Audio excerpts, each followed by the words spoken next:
Dan the Intern, 107.3 KOOL FM. Who are you? Jeff Palmer, Director of Instruction at the GBC Academy at Liverpool. That's right.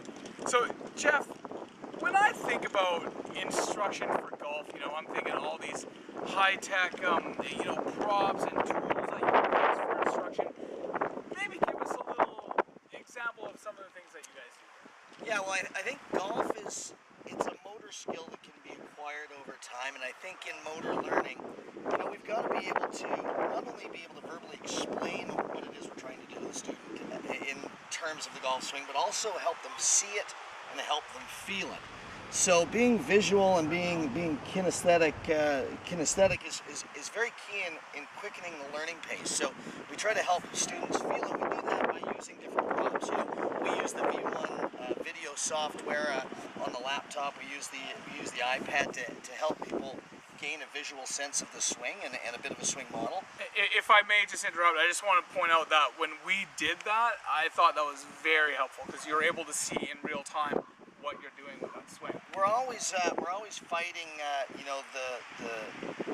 between the two big battles is feel versus real. What feels and what actually is. And when you can actually see what's going on, it really helps you get to the truth and it helps you learn much quicker. That's cool. So that's like at the top of the food chain in terms of technology. But you guys also have some other things that you use. Absolutely. We use some props to help people see and feel what it is we're trying to communicate. Let's see some of those. Absolutely. All right. The good old-fashioned hula hoop. You know what? Very low tech, but this helps us, get the point across to our students that, the golf swing is not a straight line, and I think one of the things that players do when they first start the game is they attempt to swing the club in a straight line along the ball line or the target line. So we have the line that the ball sits on, and we really don't want to swing this club along the ball line. That line, that target line, is for the golf ball. What we want to try to do is swing this golf club in an arc around our body. So we're allowing that club to come offline, if you will. So, the old-fashioned hula hoop here just gives us that visual that we can get this club working in a circular motion around our body. And we can talk about the arc in terms of also the plane. We don't want our arc to be too upright or vertical. We don't want it to be too flat or horizontal.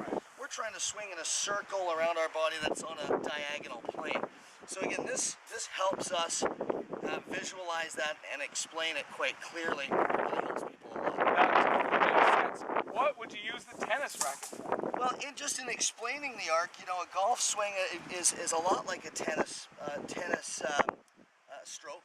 In that, again, the tennis racket wouldn't stay on that ball line. Right. If I was going to hit a forehand, in a forehand, I let the racket arc around my body, and people more naturally can swing a tennis racket on a horizontal plane than they can a golf club.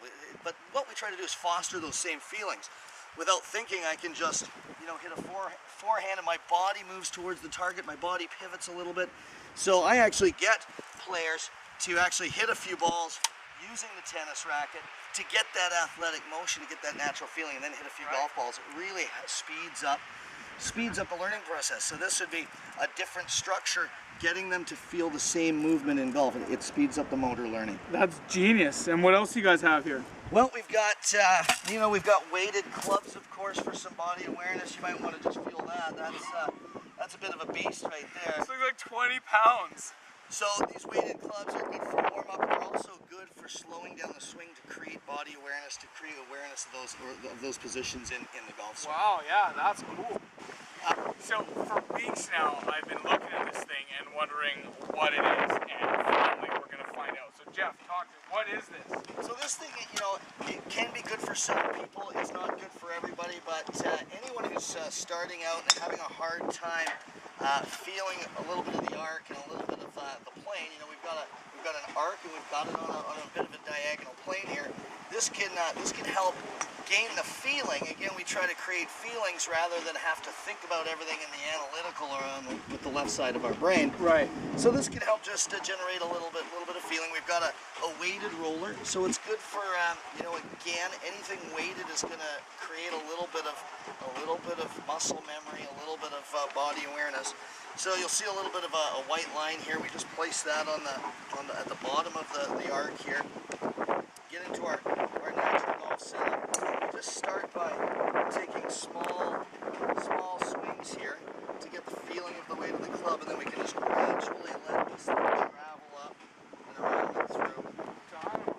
And again, it helps teach the arms the right path, and you'll notice how, you know, eventually I'll get this thing so that the roller is pointing upside down on the way back, coming down and around and through, and pointing upside down on the way through. You know, a lot of players have a tendency to want to really guide the club down the line and hold the club face straight. So this just helps them feel the rotation of the arms and the body and the right sort of, you know, the right plane. Wow, can I give that a go? Please do, in lefty style. Lefty style.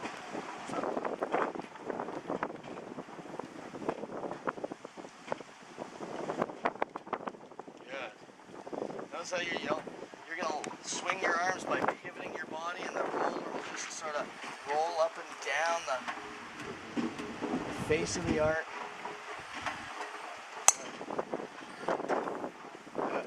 Yeah, that's cool. How's that feel? Help. Yeah, it does. That really helps a lot. Helps sort of ingrain the feeling as to where that, you know, generally where you want that club to go. It's not perfect, it's not for everybody, but it really allows people to feel that general motion of the weight of the rollers. Right, that's cool. Okay, so you know what? We've been together for about 8 or so weeks now. Just a quick review of everything that we've done. Yeah, I think we started out with, you know, you were a babe in the woods, and you came and were a little bit green, and we got you started right at the beginning with the fundamentals, you know, taught you the grip and your posture and getting you into good position. And we started with the finish in mind, working into a good finish position, learning how to make ball turf contact, hit down on the golf ball. Then we progressed into learning about the arc and the plane of the arc and being able to feel that. And you've progressed amazingly. You're now starting to make a good swing on plane and pivoting through into a good finish. Now more often than not, you're getting the ball airborne and hitting solid shots. You know, we talked a lot about the short game as well, working with chipping and pitching, putting and sand, and that's starting to come along. But with everything, as you know, Danny, it takes a lot of practice, doesn't it? That's right, absolutely. I mean, the instruction has been absolutely outstanding. But now that I know the fundamentals, it's kind of up to me to keep, you know, practicing. And just to share some successes, so hole number 4 the other night here for KOOL FM Swingers Night, I got men's KP, so closest to the pin. And that was about, I think, 13 or 14 feet away. So that's pretty good. I've drained some putts from about 20, 22 feet out. Amazing. So, you know what, baby steps, but I think I'm ready to go out there and play around with maybe Kevin Maxwell, the head pro, and see how I do. Absolutely. You'll have a lot of fun out there with Kevin, and I think you can safely say you're now, you've been indoctrinated. You're part of the club, and you know, I think you're a golfer now, Danny. Absolutely. Thanks, buddy. Jeff. Appreciate everything. Thank you.